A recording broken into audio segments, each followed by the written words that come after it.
साल 1943 तक axis power में शामिल देश इटली सरेंडर कर देता है और साल 1945 में हिटलर सुसाइड कर लेता है और अपने आप को गोली मार लेता है।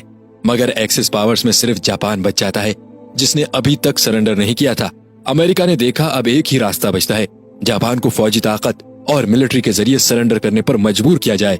अमेरिका अपनी मिलिट्री जापान के कई जजीरों की तरफ भेजता है और जंग का आगाज कर देता है। मगर अमेरिका को इसमें बुरी शिकस्त का सामना करना पड़ता है। जापानीज लोग हार मानने को तैयार ही नहीं होते। हर इंसान अपनी आखिरी सांस तक लड़ने को तैयार था। लगातार सुसाइड बॉम्बिंग्स देखने को मिल रही थी और छोटे छोटे बच्चे बड़े बड़े टैंकों के आगे आकर खुद को उड़ा लेते थे।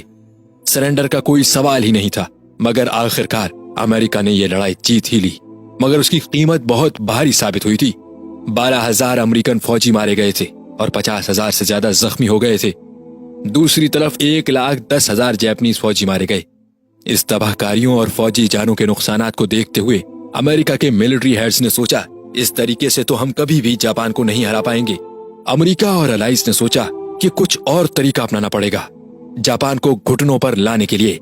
उनका मानना था कि अगर जापान से मुज़ाकरात का तरीका भी अपनाया जाए तो जापान कभी भी न सरेंडर करे।